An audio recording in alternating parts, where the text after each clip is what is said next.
Buen día, ¿qué tal? ¿Cómo están?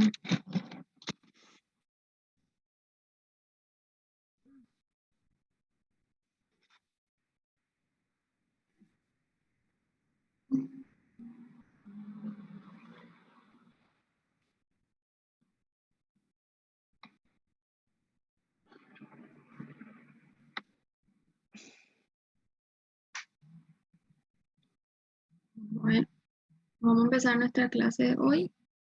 Va a estar un poquito larga. También tenemos preguntas al final. Las preguntas no están fáciles hoy. Que vamos a mirar. Bueno, voy a hablar sobre cáncer de pulmón.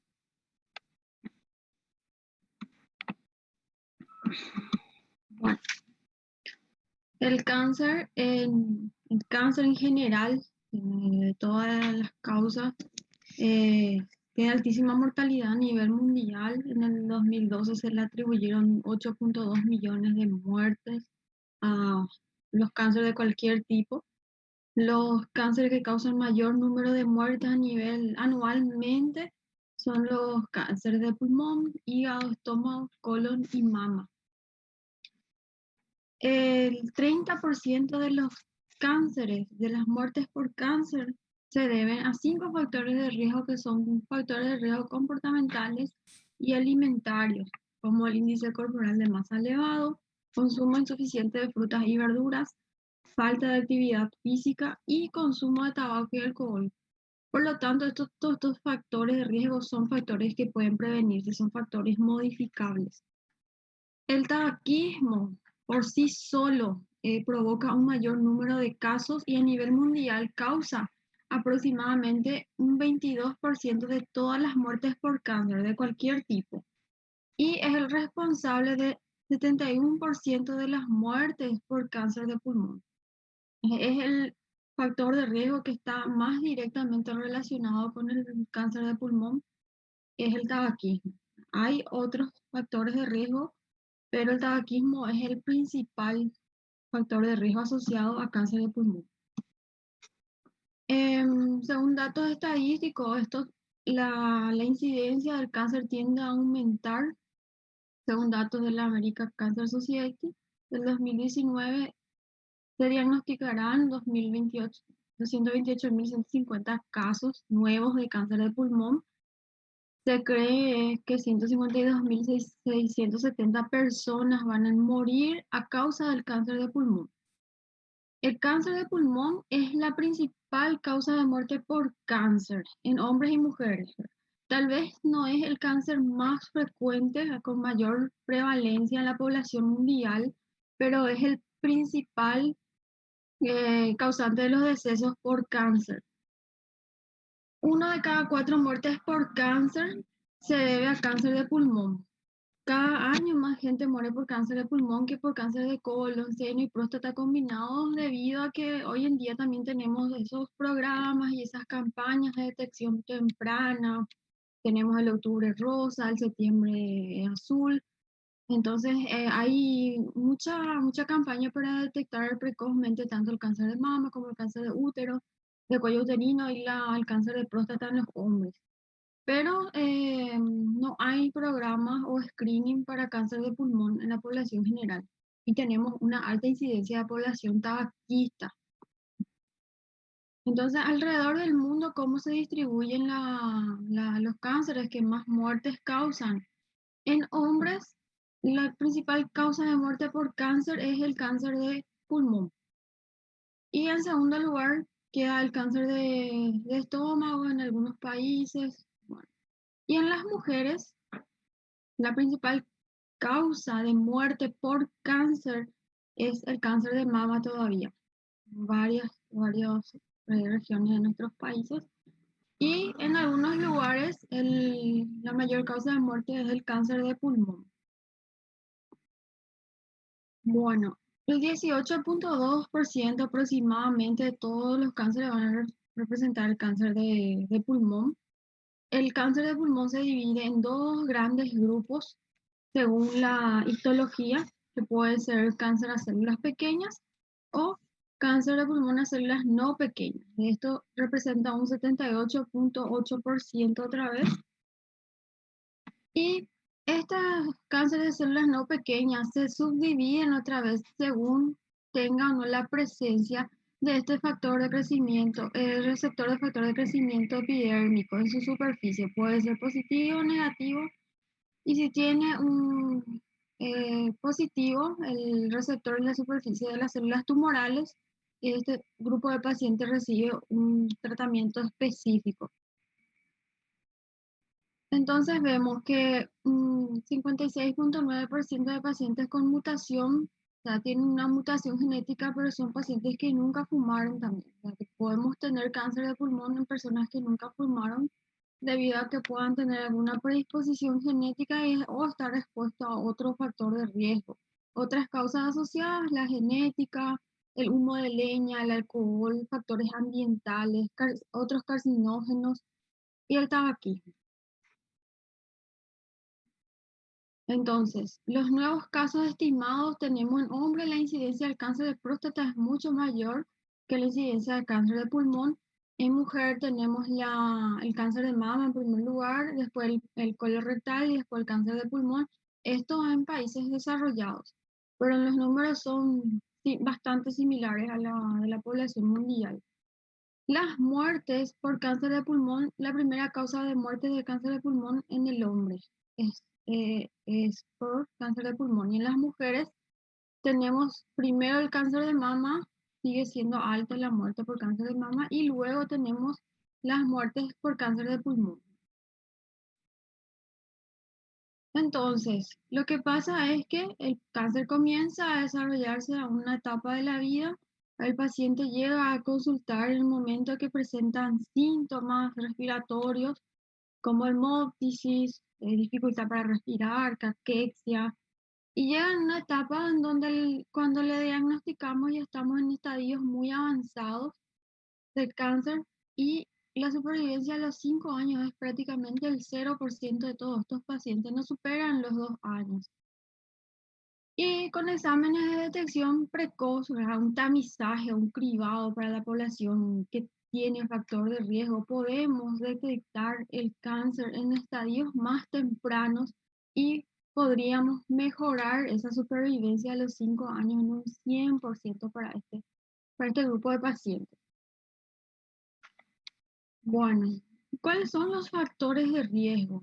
Y esta es una imagen que se publicó en el New England en enero del 2006, y es, es muy característico del paciente que fuma, porque acá se ve un tumor, una masa especulada, ¿sí? Bastante como una estrella, ¿verdad? Esto es, eh, cuando veamos imágenes más adelante, esto es característico de los tumores malignos del pulmón.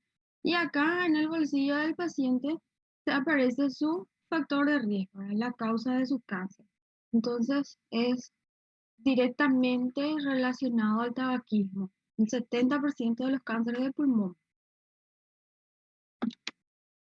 Entonces, como ya saben, y les puse para recordar un poquitito eh, los componentes, ¿verdad? Tienen un montón de carcinógenos, todos los que están con estos asteriscos: el pireno, la toluidina, uretano, dibensacridina, polonio, que es un elemento radioactivo, DDT, que es un insecticida, alquitrán, todo esto compone el cigarrillo.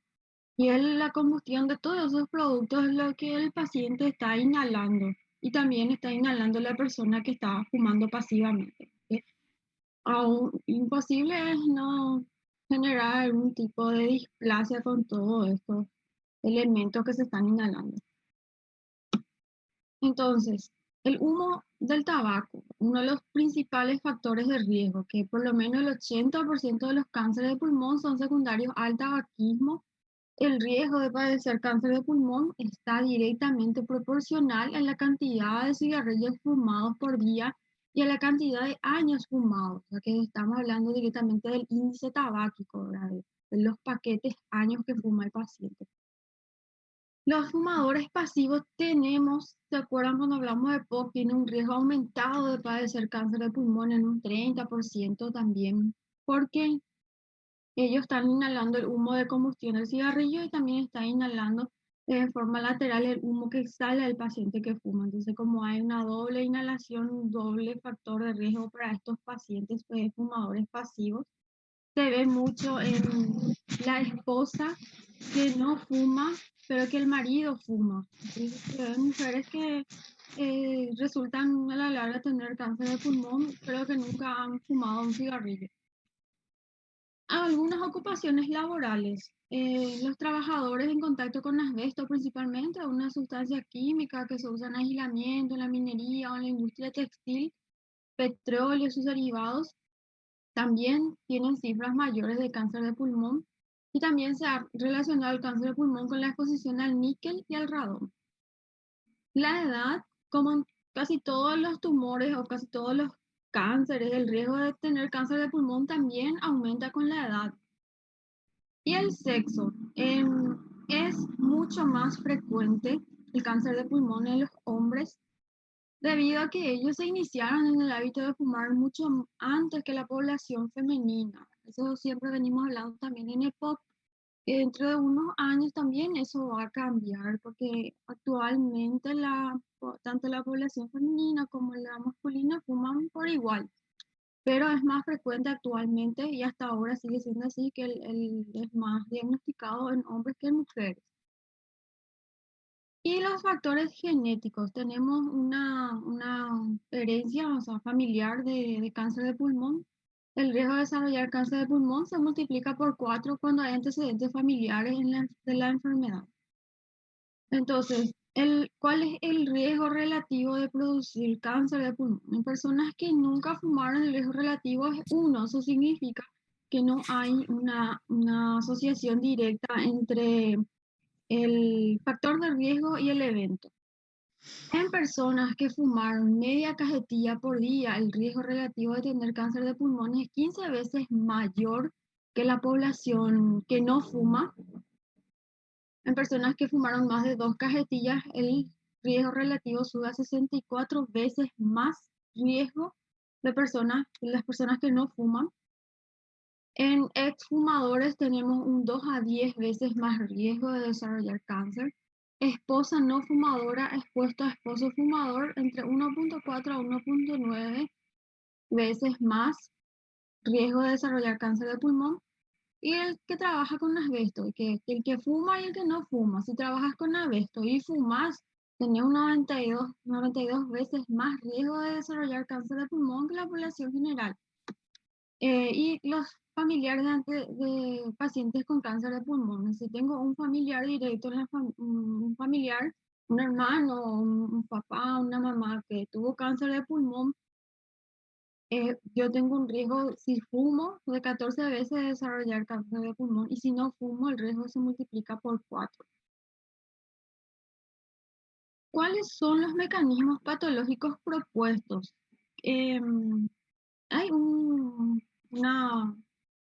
ciclo donde intenta explicar cómo se produce el cáncer de pulmón que hasta ahora no está muy bien claro, pero hay un ciclo repetitivo de daño y reparación en un ambiente inflamatorio crónico. Entonces, el paciente que fuma inhala el humo del tabaco y eso produce una injuria del epitelio bronquial, ¿verdad? El epitelio cilíndrico, pseudoestratificado con cilios, ciliados, ¿te acuerdas? Bueno, se destruye este epitelio, se produce una necrosis, se activa una respuesta inflamatoria que van a liberar muchos mediadores de la inflamación, las células dañadas se necrosan, mueren, y esto pasa por un ciclo en donde se activan especies reactivas de oxígeno, pueden haber defectos en la replicación y la reparación de ese ADN nuevo, puede haber cambios epigenéticos o una supresión del sistema inmune de vigilancia. Pasa por todo ese proceso y vuelve otra vez a proliferar las células con un cambio metaplásico y eso se repara y entra de nuevo en el mismo ciclo si es que el paciente sigue fumando.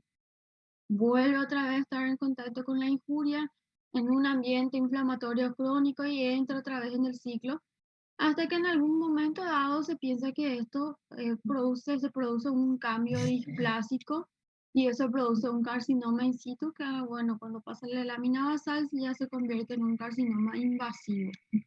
Entonces esto es tanto el ciclo de inflamación crónica que explica a los pacientes que desarrollan EPOC y la vía por el cual se piensa que se puede desarrollar cáncer de pulmón.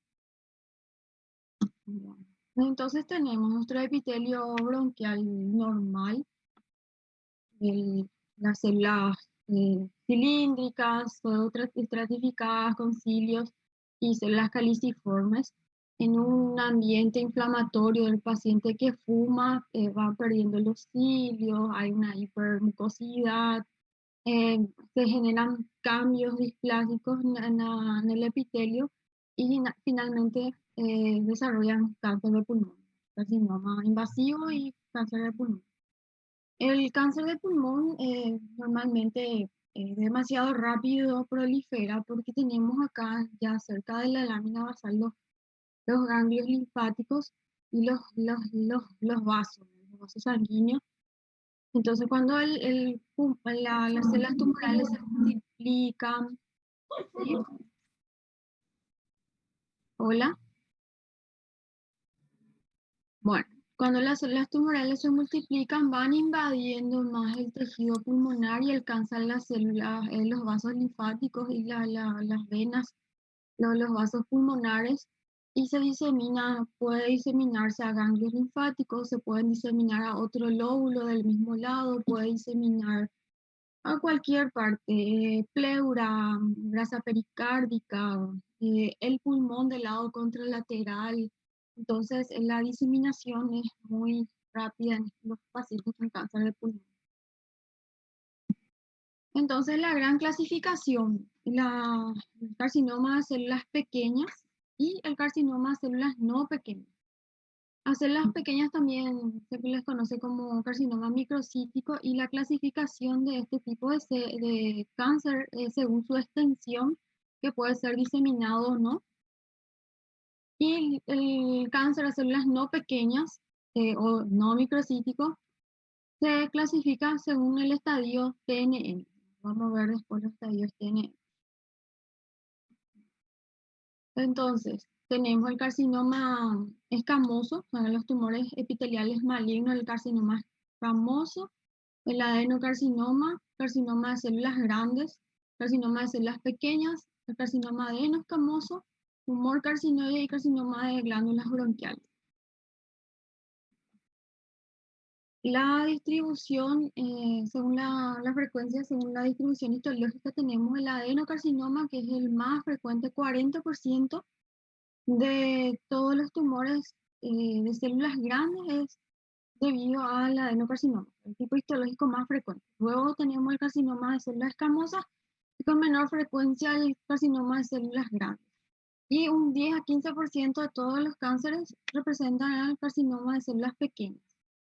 Es muy baja la incidencia de carcinoma de células pequeñas, pero cuando esté presente es de malísimo pronóstico. Bueno, sabemos que el pulmón es uno de los órganos blancos para las metástasis de otros tumores. Por ejemplo, el cáncer de cuello uterino hace metástasis en hígado, puede hacer metástasis en pulmón. El cáncer de ovario hace metástasis en pulmón. El cáncer de mama hace metástasis en pulmón. El cáncer de próstata. Pero por más de que las metástasis son frecuentes, el pulmón es uno de los pocos órganos en donde es mucho más frecuente que el tumor sea primario. Y más del 90% de los tumores primarios del pulmón son tumores malignos. Es decir, que cuando yo tengo una masa o un nódulo aislado en el pulmón, probablemente sea un cáncer primario de pulmón, y tiene un 90% de probabilidad otra vez de que sea maligno el cáncer. Ahí ya hablamos de las variedades histológicas, dijimos el carcinoma epidermoide, también conocido como carcinoma de células escamosas o carcinoma espinocelular, el carcinoma anaplásico de células pequeñas, también conocidas como células en grano de avena, o el OAPSEL o microcítico, y el adenocarcinoma, que incluye el bronquiolo alveolar, que se origina en los septos alveolares, y el carcinoma anaplásico de células grandes. Bueno, entre los eh, cáncer de pulmón de células no pequeñas, vamos a hablar un poquito del adenocarcinoma, que es un tumor de localización más periférica. Representa el 40% de los carcinomas no microcíticos, es el más frecuente. Este tipo de cáncer es el que está menos relacionado con el consumo del tabaco, pero es más frecuente en fumadores. Y eso significa que una persona que nunca fumó, que tiene un cáncer de pulmón, probablemente tenga un adenocarcinoma, sea la clasificación histológica de esa persona. Suele aparecer más en mujeres, es mucho más frecuente en mujeres. También en mujeres que nunca fumaron, el adenocarcinoma es el cáncer más frecuente, y se localizan en las zonas más periféricas de los pulmones, por lo que frecuentemente afecta la pleura y puede afectar la pared torácica. Entonces, si yo tengo un cáncer, una masa, un tumor en el pulmón, y también tengo derrame pleural de ese lado, probablemente sea un adenocarcinoma. El carcinoma escamoso o el epidermoide es de localización más central. Con frecuencia, este tumor, a medida que va creciendo, la zona central se va necrosando en su interior y eso hace que adquiera el aspecto de un absceso pulmonar. Entonces, uno de los tumores que más cavita, más del 20% de los carcinomas escamosos cavitan y eso a veces confunde y ocurre un error en el diagnóstico, ¿no? El paciente recibe tratamiento con antibióticos y eh, sobrepasa el diagnóstico, no se piensa, no se relaciona. Tiene un crecimiento relativamente lento y suele aparecer como una masa en grandes bronquios. Generalmente el carcinoma escamoso es el cáncer que obstruye los bronquios y pueden producir grandes atelectasias en los pulmones. También puede causar el síndrome de Pancoast. El síndrome de Pancoast es aquel tumor que se encuentra en el lóbulo superior que puede afectar la cadena simpática de los nervios espinales. Cuando afecta la raíz de C8 y T1, el ganglio estrellado produce el clásico síndrome de Claude Bernard Horner, que era la ptosis palpebral, miosis más en oftalmo. Y puede producir un dolor en el brazo del lado afectado, del lado que afecta el pulmón, como un hormigueo, un dolor que se irradia por el borde cubital del brazo y hasta el antebrazo. El carcinoma de células grandes mayormente es periférica, es el tipo menos frecuente de los carcinomas broncopulmonares y también cavita, pero menos del 20% de estos carcinomas cavitan. Y es el que se relaciona con algunos síndromes paraneoplásicos, como en este caso la ginecomastia, que se asocia al anaplásico de células grandes, tienden a crecer y diseminarse más rápidamente que los otros dos tipos, un tumor de crecimiento rápido. Luego tenemos el carcinoma de células pequeñas o microcíticas, que son generalmente de origen localización más central. Es el más agresivo, el más quimiosensible y el de peor pronóstico. Se localiza preferentemente en la zona central de los pulmones y ahí puede comprimir grandes vasos o órganos que están localizados a ese nivel, como la vena cava, por ejemplo, y produce el síndrome de la vena cava superior o el edema en esclavina. Y la compresión de la vena cava es una urgencia oncológica. Es el tipo menos frecuente de los carcinomas broncopulmonares. Dijimos que solamente entre un 10 a 15% de los cánceres de pulmón van a ser microcíticos y también están asociados a síndromes paraneoplásicos como la SIAD, que es la secreción inadecuada de la hormona antidiurética, y el síndrome de Cushing. ¿Cuáles son las manifestaciones clínicas?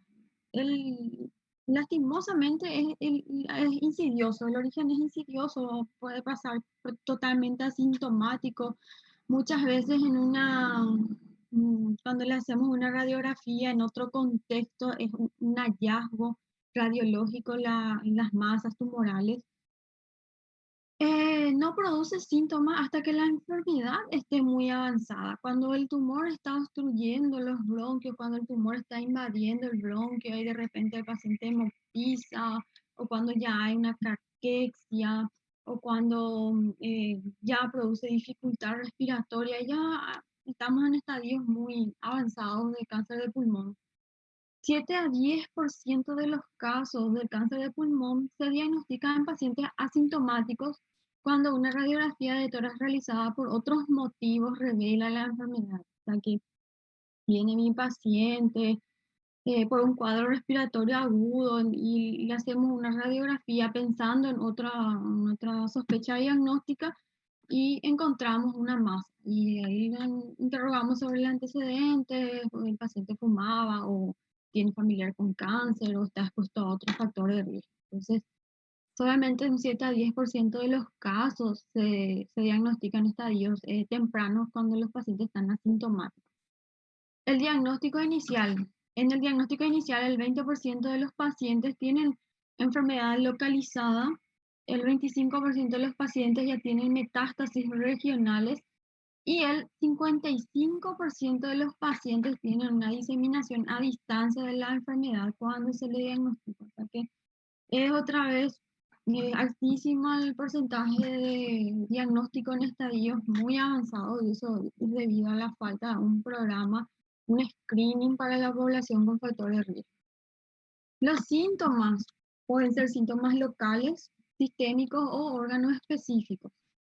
Los síntomas clásicos de respiratorios, falta de aire, el paciente viene por tos, meses de evolución, hemóptisis, fiebre asociada con una neumonía, dolor de pecho, dolor de hombro, o sea, el dolor en donde esté localizado el tumor y se está comprimiendo, ¿no? Algún nervio. Síndrome de la vena cava superior cuando hay una obstrucción de la vena cava, el síndrome de Horner, el síndrome de Pancoas, o pueden aparecer ganglios linfáticos en el cuello de aparición y eso le llama la atención al paciente y viene a consultar y se biopsia esos ganglios y resulta ser un cáncer de pulmón. Los síntomas sistémicos frecuentemente asociados casi siempre ya vienen con pérdida de peso, fatiga, caquexia y los síntomas ahora no específicos según haya o no metástasis. Puede haber dolor de hueso en la columna lumbar, dolor de cabeza, hallazgos neurológicos cuando tenemos metástasis en el sistema nervioso central, dolor hepático, dolor abdominal cuando tenemos metástasis en hígado. Bueno, esto es un estudio que se hizo en el INERAM y vieron cuáles eran los síntomas más frecuentes en tumores de células pequeñas y en tumores de células no pequeñas. Ellos estudiaron una muestra total de 154 pacientes y encontraron que el tumor de células no pequeñas eh, tienen más, son más sintomáticos en general que los de células no, que el de células pequeñas, debido a que el cáncer de células pequeñas es muy pequeño, valga la redundancia, entonces no hay una repercusión a nivel de síntomas en el paciente. O sea, el pulmón puede compensar esa área ocupada por el tumor. Pero cuando ya es grande el tumor, hay tos, puede haber dificultad respiratoria, fiebre, hemóptisis, de acuerdo, ¿no? Si alcanza un bronquio y va necrosando, pérdida de peso, ganglios palpables, si hay una metástasis en ganglios, normalmente los ganglios supraclaviculares, y adjuntación torácica puede ser normal o puede ser anormal y era normal en un 15% de los pacientes con cáncer de pulmón, hacer las no pequeñas, la adjuntación era normal. Entre las urgencias oncológicas tenemos el taponamiento pericárdico neoplásico.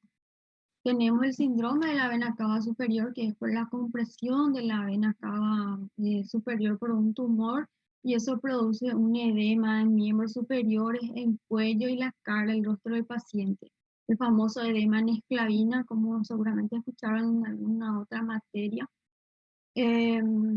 Bueno, y es una urgencia oncológica. El paciente tiene que ir para radioterapia de urgencia y compresión de la médula espinal, obstrucción de las vías respiratorias cuando el tumor invade un bronquio principal o cuando invade la tráquea.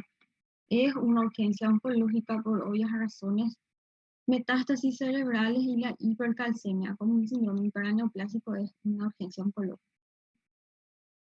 Los hallazgos radiográficos frecuentemente podemos clasificar según la región que está comprometida. Podemos tener anormalidad en el ilio, podemos tener anormalidad en el parénquima o a nivel extrapulmonar. En el ilio, radiográficamente lo que vamos a ver son una prominencia iliar, un ensanchamiento del mediastino, masa iliar o una masa periliar. Cuando tenemos afectado el parénquima, podemos tener una masa pequeña hasta 4 centímetros o una masa grande cuando tiene más de 4 centímetros. Puede ser apical, pueden ser múltiples masas o puede haber una hipertransparencia o podemos observar evidencia de obstrucción bronquial. Y a nivel extrapulmonar tenemos el ensanchamiento mediastinal, afección de la pared torácica, derrame pleural o elevación del hemidiafragma. La elevación del hemidiafragma normalmente se ve cuando hay invasión del nervio frénico y eso produce una parálisis del hemidiafragma, entonces se contrae y se eleva el hemidiafragma por debilitamiento del músculo. Bueno, aquí tenemos algunas imágenes. Esto es una masa grande, esto es sin duda un cáncer de pulmón, una masa que como que está desviando la tráquea de la línea media hacia el lado derecho. Acá tenemos unas masas pequeñas múltiples en ambos campos pulmonares, también conocido como una imagen en suelta de globos, cuando lanzan los globos hacia el aire, supuestamente imita esa imagen, eh, y casi siempre está asociado a metástasis. Metástasis de cáncer de otros órganos. Acá tenemos un absceso, una, una masa, o sea, que una masa que cavita, ¿verdad? O sea, tenemos una hipertransparencia adentro de esta región más hiperdensa. ¿Y acá qué hay? ¿Quién me puede describir esta radiografía?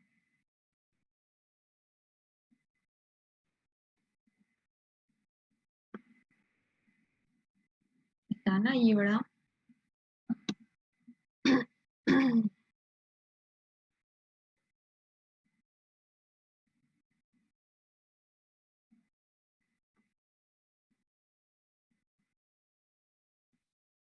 Sí, es una atelectasia total del pulmón del lado derecho. Entonces, esto suele ocurrir cuando el tumor afecta un bronquio principal.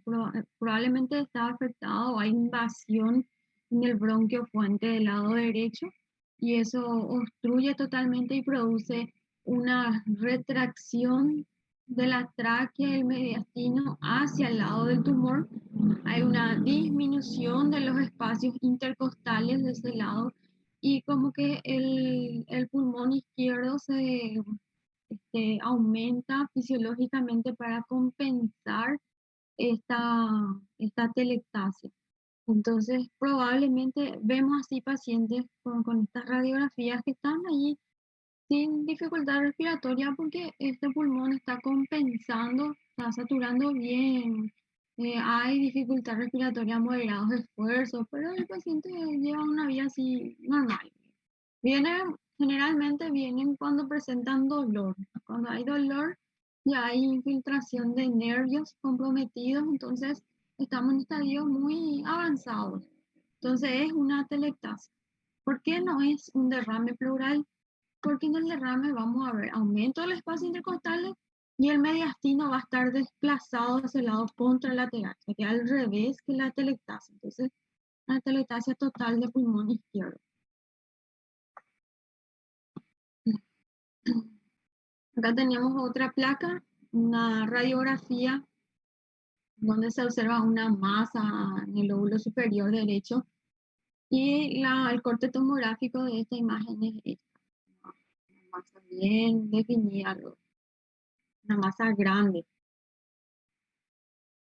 Otra, una masa que está acá en el borde del ilio, un tumor mediastinal. Y acá tenemos otra imagen, otra masa tumoral en el campo medio del lado izquierdo. Acá tenemos una imagen en la radiografía posterior anterior, donde se observa una imagen hiperdensa. Y en la lateral vemos una pequeña atelectasia segmentaria en ese lado.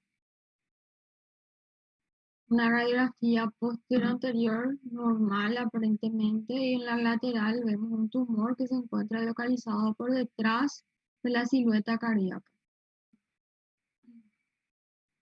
Bueno, radiológicamente nosotros podemos sospechar de si un tumor es maligno o si es un tumor benigno de acuerdo a las características de la imagen de ese tumor.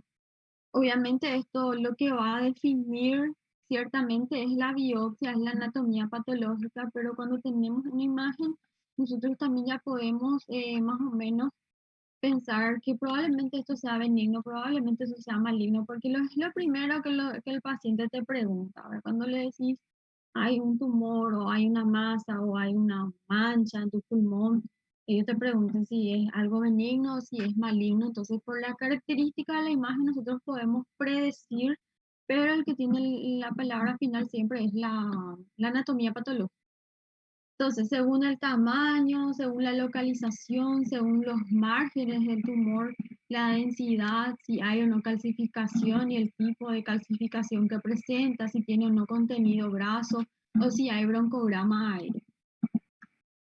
Bueno, acá tenemos un pequeño nódulo bien delimitado, probablemente sea un tumor benigno porque es pequeño, está bien delimitado. Acá tenemos otro nódulo bastante pequeño que está bien delimitado también, probablemente sea algo benigno. Acá tenemos una imagen de un tumor un poco mayor con los bordes lobulados. Esto generalmente es característico de los tumores malignos. Acá tenemos un nódulo con un aspecto, un componente en vidrio esmerilado, el, este halo que le rodea a la parte más hiperdensa del nódulo, casi siempre están relacionados con tumores malignos. Este es un nódulo pequeño con una calcificación, palomitas de maíz eh, o pipoca o calcificación en popcorn, como le llaman, que son en cáncer de pulmón, esto es benigno. Acá tenemos un tumor que tiene un aspecto graso en su interior, un pequeño nódulo. Los que tienen un aspecto graso casi siempre son benignos porque son lipomas o puede ser una martoma en el pulmón. Y acá tenemos una imagen que tiene un broncograma aéreo. Y las imágenes pulmonares con broncograma aéreo casi siempre son de tumores malignos. Entonces, según el tamaño, la probabilidad de que el cáncer sea maligno es mayor a medida que se incrementa el tamaño del tumor. Si tengo un nódulo pulmonar solitario menor de 5 milímetros, el porcentaje de malignidad es de 1% nomás. Pero si aumenta ese tamaño, un nódulo que mide entre 20 a 30 milímetros, tengo ya un 67-82% de probabilidad de ese nódulo sea un tumor maligno. La localización, por frecuencia, el 70% de los cánceres de pulmón están localizados en el lóbulo superior, pero esto no es algo que se le pueda atribuir por la simple localización, ¿verdad? Es un mal predictor de malignidad, solo que se ve con mayor frecuencia que está localizado en el lóbulo superior, pero puede estar localizado en cualquier lóbulo. Y los márgenes, las características de los márgenes del pulmón, perdón, del tumor eh, pueden permitir diferenciar confiablemente los que van a ser malignos de los benignos, porque los benignos, así como todos los otros tumores en cualquier parte del cuerpo, casi siempre tienen el borde liso, está bien delimitado, y los tumores malignos están lobulados, pueden tener una superficie irregular o una superficie espiculada, y los espiculados, 97% de malignidad. Acá tenemos un tumor bien delimitado, probablemente esto sea un tumor benigno. Tiene un borde así lobulado, esto probablemente es un tumor maligno. Un tumor de bordes irregulares, un tumor maligno. Y esta es la característica imagen del cáncer de pulmón en el paciente que fuma. Tenemos un tumor con bordes espiculados, así como una irradiación, como una estrella. Y esto es casi 100% malignidad. La densidad, la tasa de malignidad también de los nódulos con vidrio esmerilado puro y los nódulos con parte sólida es mayor a los sólidos puros. Es decir, si yo tengo un nódulo que tiene un halo, un borde exterior con vidrio esmerilado, como se ve acá, tengo un 40-63% de que sea maligno, o sea que es más probable que sea maligno que cuando es un nódulo solamente con la parte sólida, solo. Bueno, y luego tenemos las calcificaciones y hay un patrón también de calcificación para saber si es o no un tumor benigno o si es un tumor maligno. Normalmente los tumores benignos con calcificación tienen calcificación central, laminado, difuso o en palomitas de maíz. Y el indeterminado no se sabe si es maligno o benigno, son las calcificaciones extrínsecas, excéntricas y las calcificaciones punteadas. Bueno, acá tengo una calcificación, un nódulo que tiene una calcificación central, entonces probablemente esto sea un nódulo benigno. El nódulo en palomitas de maíz, que también es característico de los nódulos benignos. Acá tengo calcificaciones excéntricas, que son calcificaciones que están más hacia la periferia, y una calcificación difusa, que son, no se sabe muy bien si es o no maligno, pero no están dentro de la clasificación de los tumores benignos. Y grasa. El contenido graso, como ya vimos, puede ser amartomas, que son tumores benignos del pulmón, y pueden ser un lipoma o un lipogranuloma secuelar de alguna patología eh, anterior. Entonces, normalmente están asociadas con benignidad. Y finalmente, el broncograma aéreo. Una lesión con broncograma aéreo es indicador de malignidad en casi todos los tumores.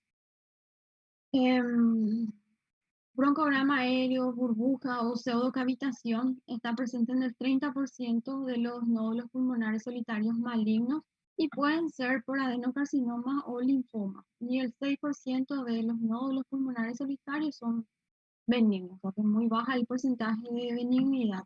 Cuando vemos una imagen con un broncograma aéreo, un aspecto de broncograma aéreo, es casi seguro que ese cáncer es maligno. Bueno, ¿y cómo hacemos el diagnóstico en el cáncer de pulmón? Bueno, vemos el paciente, el factor de riesgo que tiene que estar presente o no, una herencia familiar y los síntomas. El paciente aparece cuando tiene síntomas y cuando hay síntomas, ya estamos hablando de estadios avanzados. Una exploración radiológica, siempre empezamos con una radiografía. De acuerdo a eso le pedimos, ¿no?, una tomografía, luego una exploración histopatológica, tenemos que biopsiar sí o sí, no, yo no puedo basarme en la radiología para decir es benigno y certificar eso. Para certificar la malignidad o no del cáncer, tengo que tener una biopsia. La biopsia se puede obtener por una broncoscopía, se puede hacer una biopsia pulmonar con aguja guiada bajo tomografía, una biopsia guiada por ultrasonografía endobronquial que se llama EBUS por sus siglas en inglés, toma de muestra guiada por ultrasonografía esofágica, EBUS, y mediastinoscopía, se puede hacer biopsia de la lesión metastásica, generalmente esa biopsia se hace del ganglio del supraclavicular cuando está presente. Y una exploración citológica, broncoscopía, un lavado broncoalveolar y se hace un PAP de ese lavado broncoalveolar para ver si no hay células atípicas en el PAP. O toracocentesis, si hay derrame pleural, hacemos también un PAP, un extendido de ese derrame pleural y vemos si hay o no características de malignidad o células atípicas presentes en el derrame pleural. Esto es para el cáncer de células no pequeñas. Para el cáncer de células pequeñas, diagnóstico anatomopatológico y si es necesario se realiza una inmunohistoquímica y si la localización es central se hará una broncoscopía para toma de biopsia y otros métodos, punción transtorácica, toracoscopía. Se tiene que tener sí o sí una muestra de biopsia para que podamos nosotros tener el diagnóstico histológico. Siempre tenemos que tratar de biopsiar primero las lesiones que presumimos que son metastásicas, ¿verdad? ¿Para qué yo voy a entrar en el pulmón? ¿Para qué yo le voy a hacer una toracotomía a un paciente si yo puedo agarrar ese ganglio linfático supraclavicular y tener un diagnóstico menos invasivo con eso, ¿verdad? Una vez que tengamos nosotros el diagnóstico, tenemos que estadificar ese cáncer de pulmón. Bueno, las razones de inoperabilidad en los pacientes con cáncer de pulmón. Cuando no se va a operar el paciente? Cuando ya hay metástasis a distancia, pues ya es un estadio 4 cuando hay metástasis a distancia. Cuando hay afectación de la tráquea o del bronquio principal contralateral, un tumor muy extenso ya. Metástasis a ganglios mediastínicos. Obstrucción de vena cava superior no se puede operar. más células malignas en el derrame pleural, porque ya es también estadio 3, parálisis del nervio laríngeo recurrente, y diagnóstico histológico de carcinoma células pequeñas, tampoco se opera más. Son tumores ya para quimio, radio y tratamiento paliativo. La estadificación. ¿Para qué nosotros queremos estadificar? O sea, una vez que tengo el diagnóstico, ya tengo su biopsia, ya sé que es un adenocarcinoma, sé que es un carcinoma de células grandes o células pequeñas, el paciente nos va a preguntar, ¿me puedo operar? ¿Yo me voy a curar de esto? Es lo primero que ellos quieren saber. Entonces tenemos que estadificar, ¿verdad? Porque hay estadios del 1 al 4 y de acuerdo a eso, si tiene, de acuerdo al TNM, eh, vemos si el paciente es o no candidato para una cirugía o si va a ser un paciente candidato para quimio, para rayos, porque nosotros como clínicos, como neumólogos clínicos, llegamos hasta la estadificación. Del tratamiento se encargan los oncólogos clínicos y los oncólogos cirujanos. Nosotros llegamos hasta la estadificación y nuestra responsabilidad es contarle al paciente su diagnóstico, decirle que es un tumor maligno, comentarle acerca del pronóstico y comentarle cuáles son las opciones terapéuticas que ese paciente tiene. Algunos pacientes sí pueden operarse, otros pacientes no, ya no tienen eh, eh, pro- eh, como condición para que se lo operen. Entonces, la estadificación cuando es un cáncer de células pequeñas se clasifica según la diseminación, que puede ser limitado cuando está localizado en un solo lugar, o diseminado cuando ya se extiende a otros lóbulos, al pulmón contralateral, o ganglios, o a otros órganos. Y el carcinoma a no células pequeñas, a células no pequeñas, se clasifican según la TNM, ¿verdad? La clásica clasificación de TNM. Tumor, de acuerdo al tamaño del tumor, nódulo según la región ganglionar que afecta, y M, si hay o no hay metástasis. Tenemos 4 estadios. Entonces, para la enfermedad diseminada, o sea, para el carcinoma de células pequeñas, cuando hablamos de enfermedad diseminada, estamos hablando de metástasis contralaterales, linfonodos contralaterales, infiltración de la pared torácica, derrame pleural neoplásico, síndrome de la vena cava superior, linfangitis y metástasis a otros órganos. Estamos hablando de enfermedad diseminada. Y la clasificación TNM que tenemos para los tumores que son a no células pequeñas. La T, ya hablamos del tamaño, N si hay una invasión a ganglios linfáticos y M si hay o no metástasis. Vamos a hablar un poquito acerca de cada uno porque es muy importante que sepamos nosotros la estadificación del cáncer de pulmón, porque eso puede salir en el examen. T, T0, un tumor, o sea que no hay tumor, otis, carcinoma in situ. T1 es un tumor que mide menos de 3 centímetros y se clasifica otra vez A, B, C. T1 puede ser un adenocarcinoma mínimamente invasivo o un tumor que se encuentra en la vía aérea central. Y T1A es un tumor de acuerdo al tamaño, otra vez se clasifica en menor a 1 centímetro, entre 1 y 2, entre 2 y 3. Luego el T2 es un tumor que mide entre 3 y 5 centímetros, o sea que mayor a 3 pero menor a 5 centímetros, y un tumor que puede envolver la pleura visceral, hasta la pleura visceral. Grandes, o sea que los bronquios principales, y es el tumor que puede producir atelectasia en el hilo. Y el T3 es un tumor que mide entre 5 pero menor a 7 centímetros y puede invadir la pared torácica, el pericardio, el nervio frénico. em, puede haber nódulos aislados en otros lóbulos, en el mismo lóbulo, en el mismo lado, o sea, que en el mismo ipsilateral. Y el T4, cuando tengo ya un tumor que mide más de 7 centímetros, un tumor grande, que puede invadir el mediastino, cuando invade diafragma, independientemente del tamaño, igual ya consideramos un T4. La invasión diafragmática es un estadio 4. Puede invadir corazón, grandes vasos, nervio laringio recurrente, carina. Cuando alcanza el bronquio principal, dijimos que era T2. Y cuando alcanza la carina es un T4. Tráquea, esófago, columna vertebral y nódulos en un lóbulo diferente. O sea, puede ser un nódulo en el lóbulo ya contralateral. Es decir, tengo mi tumor en el lado derecho y tengo nódulos metastásicos ya en el lado izquierdo. Entonces, estamos hablando de un estadio 4, o sea, un T4. La N, de acuerdo a la localización N0, no hay ganglios linfáticos afectados. N1 cuando tengo metástasis ipsilateral en el ilio pulmonar, o sea que del mismo lado. N2 cuando hay nódulos metastásicos en el mediastino ipsilateral y subcarinal.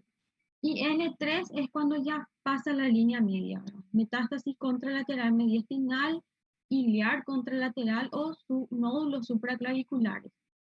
Y M, hablamos de las metástasis, que pueden ser la metástasis regional, localizada en la pleura, o sea, que dentro de la caja torácica, ¿verdad? En la pleura, pericardio, o puede ser extratorácica, metástasis extratorácica o múltiples metástasis extratorácicas. Bueno. Vamos a hablar un poquito del componente T, ¿verdad? Dijimos que el componente se divide en unas categorías de acuerdo al tamaño, pero el tamaño juega un papel destacado en la definición de la categoría T, pero también la categoría T está determinada por la invasión de estructuras centrales, mediastínicas o periféricas adyacentes. Por ejemplo, si la invasión de un bronquio principal se clasifica como T2A independientemente de la distancia desde la carina. La participación del diafragma se clasifica como T4, es lo que decía. A veces no importa el tamaño del tumor, si hay envolvimiento del diafragma ya es directamente se clasifica como T4.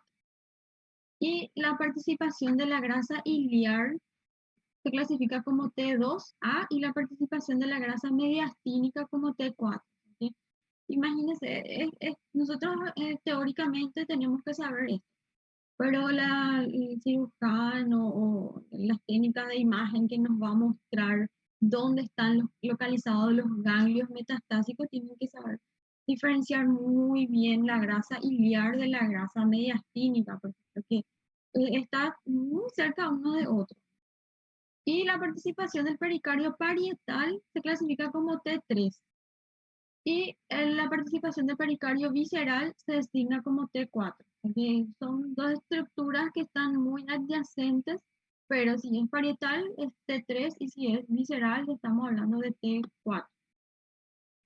El tumor de páncreas en sí se clasifica como T4 porque tenemos una clara afectación de las raíces nerviosas del DC8 y los ramos superiores. Entonces, páncreas es T4.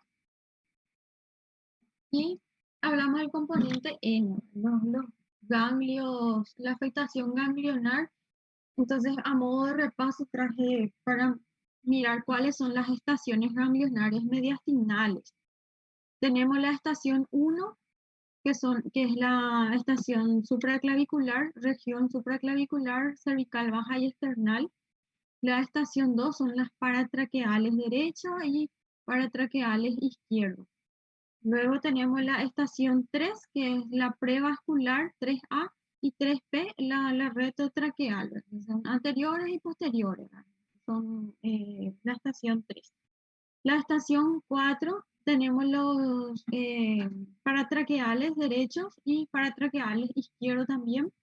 La estación 5 es la estación que se encuentra en la región subaórtica o en la región aortopulmonar. Luego tenemos la estación 6, que es la mediastinal anterior, y la estación 7, que son las que se encuentran debajo de la carina, ¿verdad? Los ganglios mediastinales que están por debajo de la carina. La estación 8, que son las paraesofágicas derecha e izquierda, o paraesofágica derecha e izquierda. El 9 son los ganglios que están asociados al ligamento pulmonar. La estación 10, otra vez tenemos derecho y el izquierdo, que son las traqueobronquiales, tanto derecha como traqueobronquial izquierda. La estación 11 son las interlobares, las 12 son las lobares, 13 son las segmentarias y estación 14 subsegmentarias, los ramos más pequeñitos.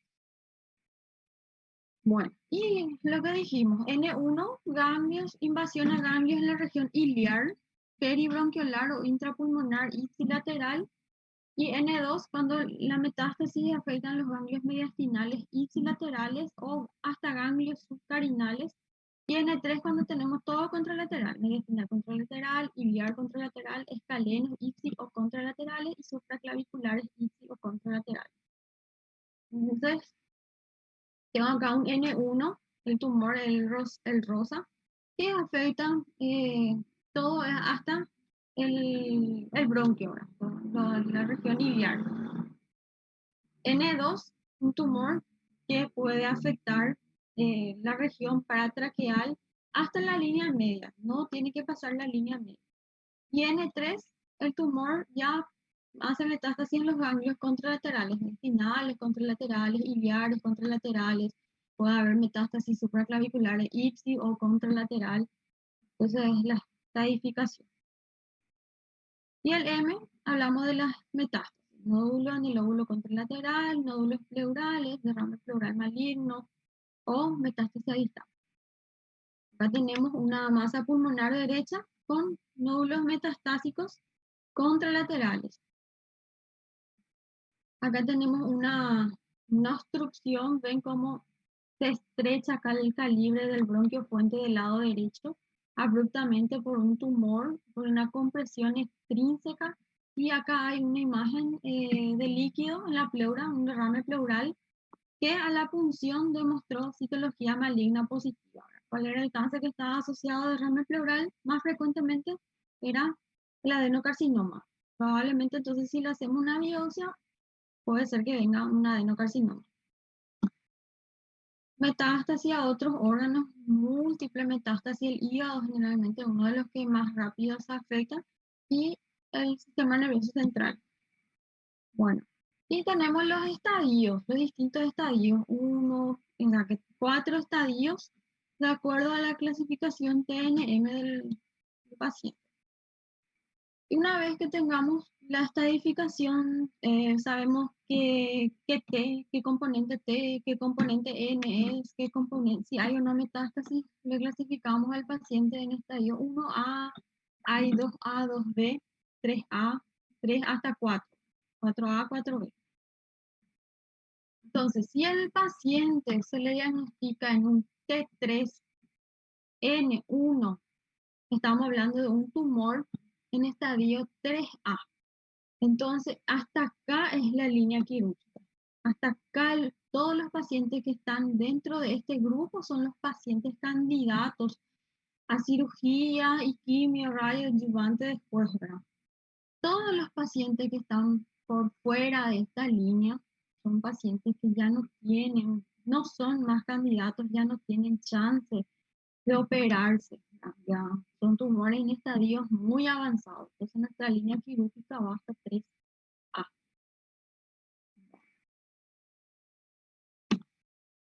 ¿Qué hacemos al respecto nosotros? Evitar que los jóvenes adquieran el hábito tabáquico, y aquellos que fuman tenemos que ofrecerles un tratamiento de deshabituación tabáquica.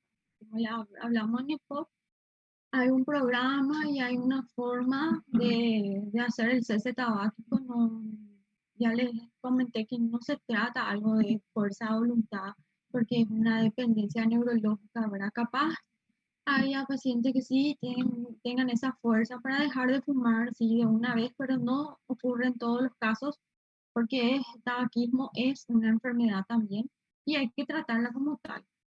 Y ofrecerle esa opción terapéutica a los pacientes jóvenes principalmente que fuman. Bueno, entonces es un trabajo, un equipo multidisciplinario donde está el neumólogo, el oncólogo, el fisioterapeuta, tiene que haber un psicólogo, de ser posible un psiquiatra también para ayudar con el tema del tabaquismo y la depresión consecuente del diagnóstico, ¿verdad? Una vez que el paciente se le diagnostica cáncer, claro que entra en depresión y muchas cosas pasan por la mente. Entonces es un trabajo multidisciplinario. Hoy día ya no tenemos que pensar como el médico, un solo médico, el salvador del mundo, porque hoy día tenemos que trabajar con las otras especialidades y con los otros profesionales por el bien del paciente. Incluso estos pacientes también tienen que entrar en rehabilitación respiratoria, en ciclos de fisioterapia respiratoria. Y bueno, el tamizaje o el cribado del paciente se recomienda generalmente, según la Sociedad Americana de Cáncer, en pacientes de 55 a 64 años que fumaron más de 30 paquetes años, una historia de tabaquismo de más de 30 paquetes años, o si hayan dejado, los pacientes que dejaron de fumar, pero todavía no pasó 15 años de que dejó de fumar. Eh, También tienen todavía riesgo de desarrollar cáncer de pulmón incluso después de haber dejado de fumar. Entonces, esto es el screening que se recomienda y el tamizaje se hace con una tomografía con baja dosis de radiación. ¿No? Nosotros sabemos que una tomografía equivale aproximadamente a 200 radiografías. Y los rayos X también son factores oncogénicos, ¿verdad? Son factores que pueden desencadenar un cáncer, no solo de pulmón, cáncer de tiroides o cáncer de cualquier otro tipo. Entonces, una tomografía con baja dosis de radiación, por lo menos anualmente en estos pacientes que tienen esta edad con este índice tabáquico, entre 55 y 74 años con mayor de 30 paquetes años, tienen que someter por lo menos a una tomografía anual para la detección precoz del cáncer de pulmón. Con eso nosotros lo que queremos hacer es reducir esta línea de tiempo en el que el paciente consulta y en el que se le diagnostica para realizar este diagnóstico precoz y mejorar la supervivencia de nuestros pacientes a los 5 años. No queremos que lleguen más a estadios muy tarde, muy avanzados. Entonces, finalmente la pregunta es, ¿quién realmente se fuma a quién? ¿No?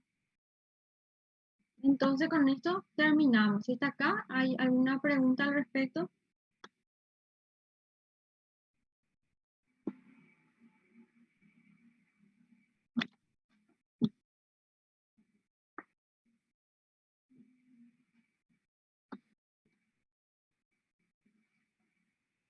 Bueno, vamos a hacer nuestras preguntas entonces.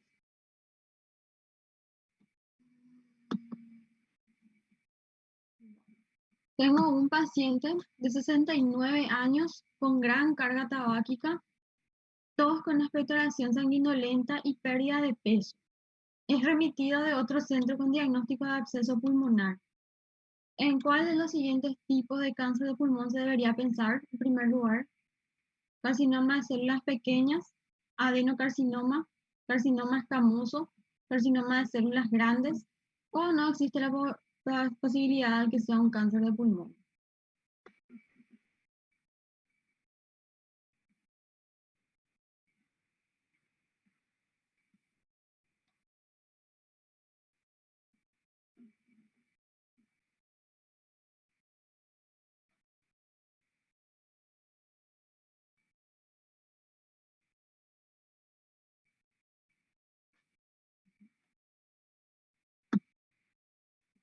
Creo que la mayoría está respondiendo con la letra C, carcinoma escamoso. Sí, hablamos que el carcinoma escamoso es el tipo histológico de cáncer de pulmón que con frecuencia se necrosa en su interior y se asemeja a un absceso, entonces es el que más cavita. La respuesta correcta es sí. Son urgencias oncológicas las siguientes, excepto metástasis cerebrales, síndrome de la vena cava superior, obstrucción de vías aéreas, hipercalcemia, no hay excepto.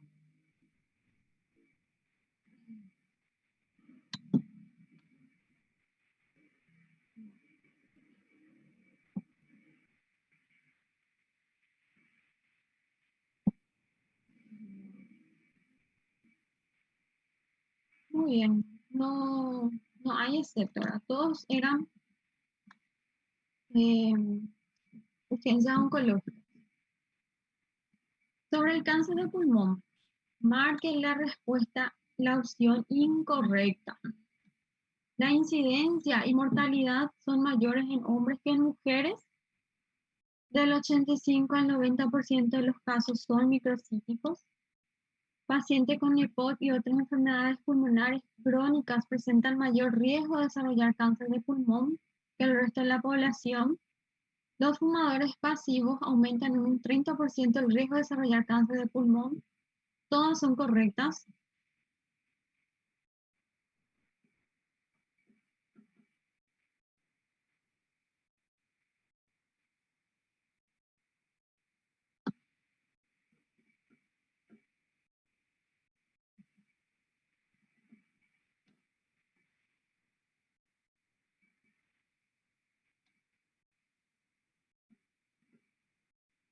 Bueno, todo el mundo respondió bien. Super. Opción B, ¿verdad? Dijimos que el carcinoma microcítico es el menos frecuente, afecta entre el 10 al 15%, pero así también cuando está presente es un cáncer de muy mal pronóstico. Las metástasis pulmonares de tumores de otras localizaciones son más frecuentes que los tumores primarios de pulmón. ¿Falso o verdadero?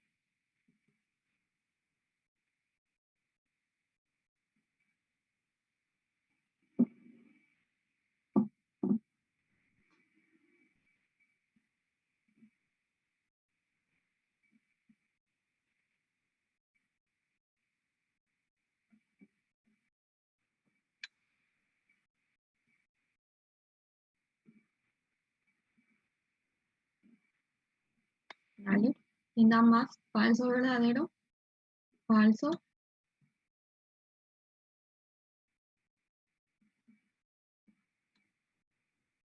Bueno, dijimos, es falso, ¿verdad? Las metástasis pulmonares son frecuentes, pero el pulmón es uno de los pocos órganos en que son más habituales los tumores primarios que los metastásicos.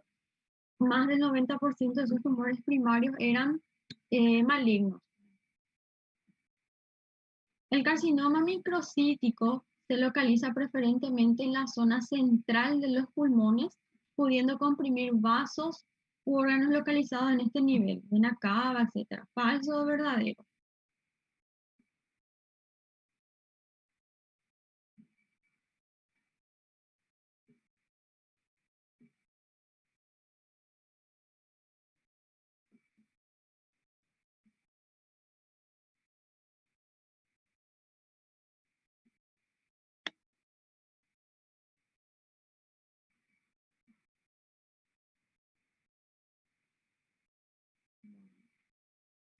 Esto es verdadero. Dijimos que es el más agresivo, el más sensible de peor pronóstico, se localiza en las zonas centrales y debido a su localización también pueden comprimir vasos o órganos localizados a nivel central. Entonces, más frecuentemente se asocia con el síndrome de la vena cava superior. Súper bien. Bueno, y último, paciente femenina de 49 años. Es derivada del servicio de oncología debido a un diagnóstico reciente de adenocarcinoma de pulmón, no células pequeñas, en estadio 3A, C3N1. La paciente niega historia de tabaquismo. En la consulta actual, el médico debe brindar información sobre su enfermedad y sobre el tratamiento que debe recibir. Marque la respuesta correcta. Un cambio reciente en la epidemiología del cáncer de pulmón revela que aproximadamente el 50% de los casos ocurren en pacientes que nunca fumaron. El tipo histológico que sería más esperado es el carcinoma escamoso en relación al sexo femenino. El tratamiento indicado debe consistir en cirugía y quimioterapia adyuvante. El carcinoma de células escamosas es el tipo histológico más frecuente en pacientes que nunca fumaron.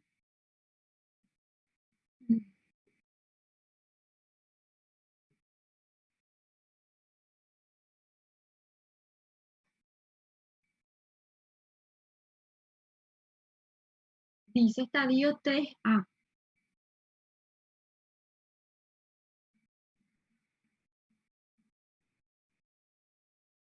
estadio 3A, T3N1.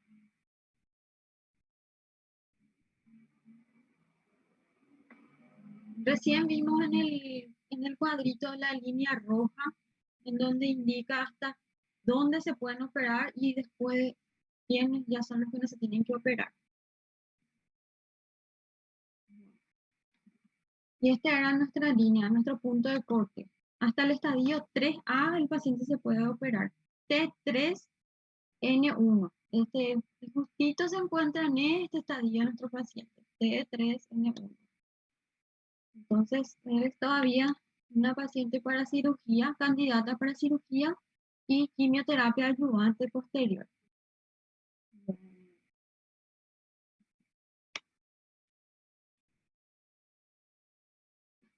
De acuerdo, hasta 3A se hace cirugía, pero T3, T3N1, porque tenemos 3A en el estadio 4 también, pero es T3. T4 ya no se opera, T4 ya va para tratamiento paliativo. Y bueno, eso es todo, ¿verdad? Tratamos de disminuir el factor de riesgo, ofrecerle una opción terapéutica a los pacientes que fuman y nada mejor que respirar aire puro del campo. ¿Estamos? ¿Hay alguna pregunta hasta acá?